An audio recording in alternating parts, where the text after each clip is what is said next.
sustainable and inclusive economy, and we're getting on with the job. Question number 3, the Honourable Amy Adams.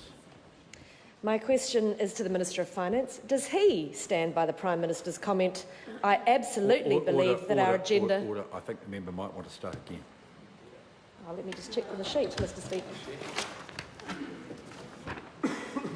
To the Minister of Finance, does he agree with the Prime Minister's comment, "I absolutely believe that our agenda will grow the economy, will make sure businesses are in a position to grow and prosper, because I need the economic growth to be able to lift the well-being of New Zealanders"?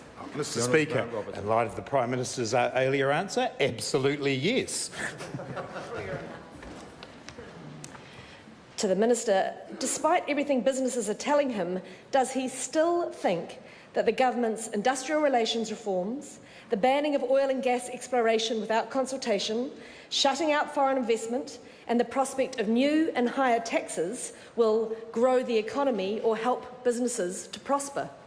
Mr Speaker, I don't agree with the scaremongering rhetoric of the member, but I'll just refer her to today's statement by ASB Chief Executive Victoria Short, who said it's clear that New Zealand's sound economic fundamentals have contributed to a positive operating environment. Unemployment is at low level, the quality of trade remains high and the housing market is becoming more resilient. Business is getting on with the job. Maybe the member should too. Does he think that part of the problem behind New Zealanders losing confidence in the economic management of this country is due to ministers not listening to business owners, the people that actually need to take risks to drive the economy, but instead dismissing the views of business as just, and I quote, perceptions, bulldust, biased and junk?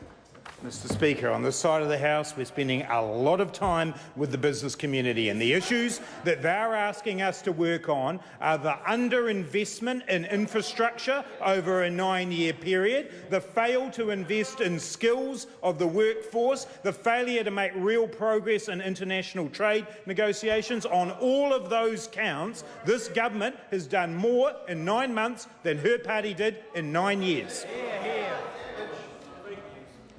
So what does he say to business owners who have lost all confidence in this government's economic management, who, after inheriting a strong economy, have so far produced the lowest economic growth since 2012, a drop in GDP per capita and more people on benefits? Mr Speaker, what I say to them is what I say to all the business owners that I meet. I value what you're doing for New Zealand. I want to work with you to help lift productivity, transition to a more sustainable economy and make sure we deliver higher wages. It will take some time to get ourselves off what the National Party thought was sustainable growth, which was actually population growth and housing speculation, but we have the plan to make that transition. Order. Before the member asks a question, I think for about the 10th time during the session, I'm going to ask the Leader of the Opposition, when he interjects, not to do it in the second person. Amy Adams. Does he think that his comments this morning that effectively told businesses around New Zealand that their concerns are wrong and that those in the beehive know more about what will help businesses grow and prosper than businesses themselves do, will actually do anything to help our economy grow or see those businesses prosper? Mr Speaker, I totally reject the premise of that question.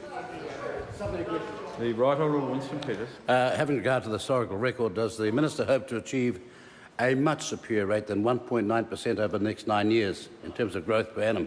Mr Speaker, indeed I do. And if I look back to the last time there was a Labor-led government, there was a 3.2% on average growth rate. The consensus forecast remains that we will achieve a 3% growth rate over the forecast period here. We'll do that because we have a coalition government that is unified in the purpose of lifting wages, lifting our value of our exports and making sure that every New Zealander gets a chance to benefit from economic growth. Question number 4, the Honourable Paul Goldsmith.